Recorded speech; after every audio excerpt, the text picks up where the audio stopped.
여러분, 옛날 왕들이 미스코리아 뺨치는 수천 명의 후궁을 마다하고 오히려 남자와 뜨거운 사랑에 빠졌다는 사실 알고 계셨나요?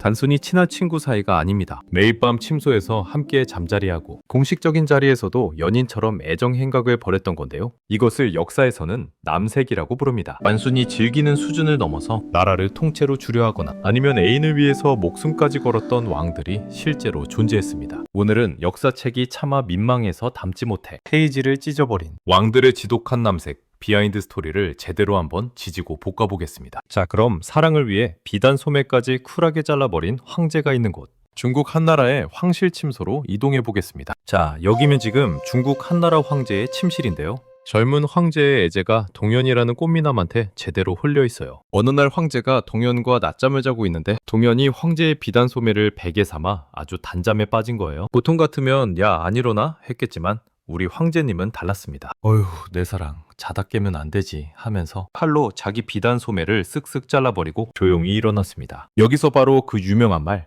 끈을 다네 소매수, 즉 소매를 잘랐다는 뜻의 단수라는 말이 탄생합니다. 역사에 관심 좀 있다 하시는 분들은 아마 이 단수라는 말을 들어보셨을지도 모르겠는데요.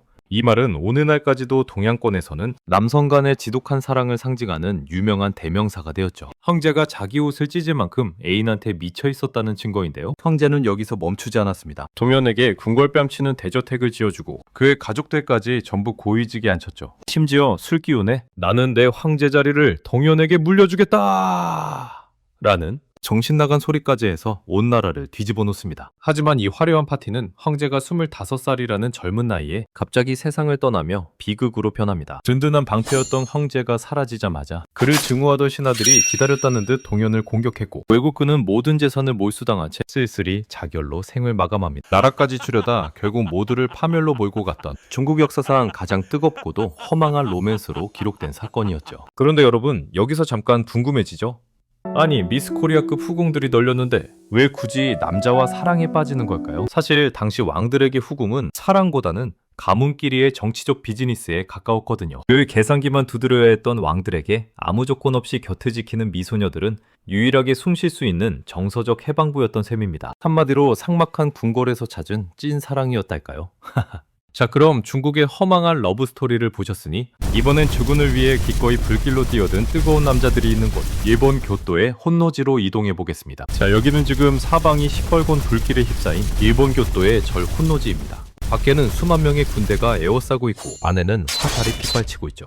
일본 전국시대를 평정하기 직전이었던 카리스마의 끝판왕, 오다 노부나가가 생애 최악의 위기에 빠진 순간인데요. 이 아수라장 속에서 노부나가 곁 그림자처럼 지키고 있는 한 소년, 바로 그의 소울메이트 모리 란마루입니다. 사실 이 둘의 인연은 란마루가 고작 13살이었던 꼬마 시절로 거슬러 올라갑니다. 당시 란마루는 노부나가의 시종으로 들어왔는데 얼굴이 워낙 예쁘장하기도 했지만 무엇보다 영리함이 대단했다고 합니다. 한 일화로 노부나가가 란마루를 시험해 보려고 저기 옆방에 촛불이 켜져 있나 보고 와라 라고 시켰는데 란마루가 가서 보니까 불이 꺼져 있는 겁니다. 그럼 보통 꺼졌는데요 하고 말잖아요. 그런데 란마루는 일부러 불을 켜고 나와서 다시 끄는 소리를 낸 뒤에 보고를 했습니다. 혹시라도 주군이 불이 켜져 있다고 생각하고 시켰는데 그게 아니면 민망해할까봐 배려를 했던 거죠. 이 섬세함에 노부나가가 단숨에 란마루라는 세계로 그냥 바로 입덕을 해버립니다. 그날 이후로 노부나가의 란마루 사랑은 유별나다 못해 지독해지는데요. 전쟁터의 거친 막산에서도 항상 란마루를 옆에 끼고 잡고 남들이 보면 아, 저건 좀 너무한 거 아니야 싶을 정도로 사람들이 다 모여있는데 귤 껍질을 까서 입에 넣어주거나 무릎을 베고 누워서 대놓고 애정 행각을 숨기지 않았다고 합니다. 하지만 이 지독한 사랑의 끝은 너무나 잔혹했습니다. 이제 더 이상 도망갈 곳이 없는 혼노지의 불길 속, 노부나가는 적의 손에 죽어 수치를 당하느니 스스로 생을 마감하기로 결심합니다. 이때 란마루가 눈물을 닦으며 말합니다. 주군, 제가 끝까지 지키겠습니다.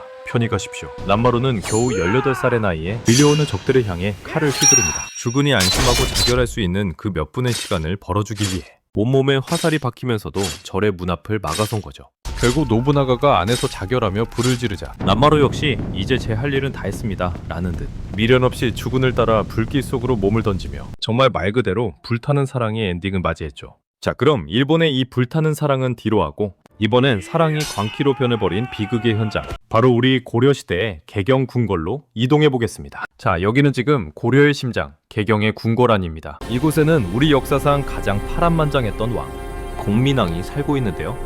아마 여러분도 공민왕 하면 학교 다닐 때 국사 시간에 먼 나라를 몰아내고 잃어버린 땅을 되찾은 우리 역사의 슈퍼히어로로 들은 기억이 있을 텐데요. 사실 이분 원나라 공주였던 아내 노국 공주와 정말 지독하고 유별난 사랑을 했습니다. 얼마나 유별났냐면요.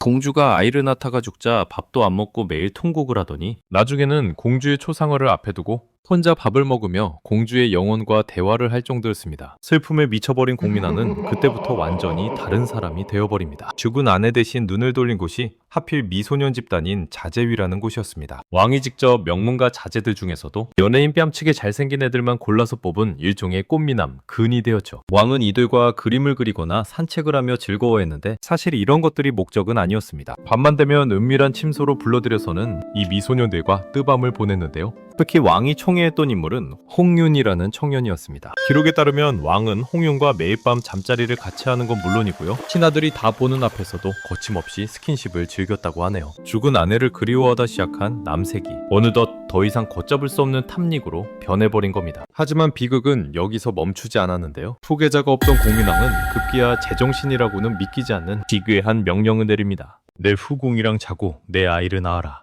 그럼 그 애를 내 아들로 삼게 놓라. 자기가 사랑하는 남자한테 자기 부인을 임신시키라고 떠민 겁니다. 이야, 이건 좀 너무 센데요? 결국 왕의 강요로 홍윤은 후궁과 강제로 관계를 맺게 되었는데 근데 여기서 또 한 번 놀랄 일.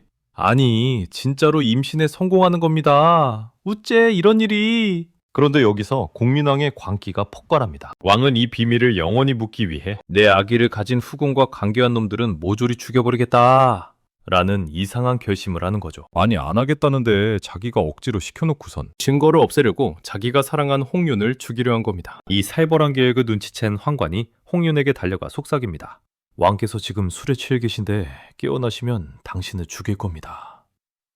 자, 이 말을 들은 홍윤의 심정 어땠을까요? 자기를 사랑했는데 졸지에 범죄자로 만들고 이제는 입막음을 하려고 목숨까지 빼앗으려 하다니. 그 순간 홍윤의 머릿속에는 공포와 함께 지독한 배신감이 스쳤을 겁니다. 그래, 어차피 이래도 저래도 죽을 텐데 그냥 앉아서 죽을 바엔 내가 먼저 왕을 치고 나도 내 살 길을 찾아야 해. 어느 깊은 밤 홍윤은 자제위 동료들을 이끌고 술에 취해 잠든 공민왕의 침소로 들이닥칩니다. 왕은 자신이 그토록 사랑하고 아꼈던 그리고 이제는 죽이려 했던 바로 그 남자의 칼날에 처참하게 난자당하며 생을 마감합니다. 원나라를 물리친 위대한 영웅이자 한 여자의 순정남이었던 공민왕의 모습. 하지만 그 끝은 자신이 만든 사랑의 덫에 걸려 처참히 살해당하는 비극의 주인공이 되고 말았네요. 왕이 사랑한 특별한 남자들의 세계. 참 스펙타클하죠? 무소불위의 권력을 가졌어도 마음 들 곳 하나 없는 그 외로운 정점에서 이들은 어쩌면 왕이 아니라 사람으로서의 온기를 찾았던 게 아닐까 싶네요. 물론 그 대가가 암살과 자결이라는 건 좀 너무하지만 말이죠. 여러분은 이 지독하고 위험한 사랑을 어떻게 보시나요? 왕도 사람인데 그럴 수 있다. 에이, 그래도 한 나라의 왕이 그러면 안 되지. 어느 쪽이신가요? 여러분의 의견을 댓글로 남겨주세요. 오늘 이야기가 흥미로우셨다면 구독과 좋아요 꾹 눌러주시고요. 저는 다음에도 더 재미난 역사 이야기로 돌아오겠습니다. 감사합니다.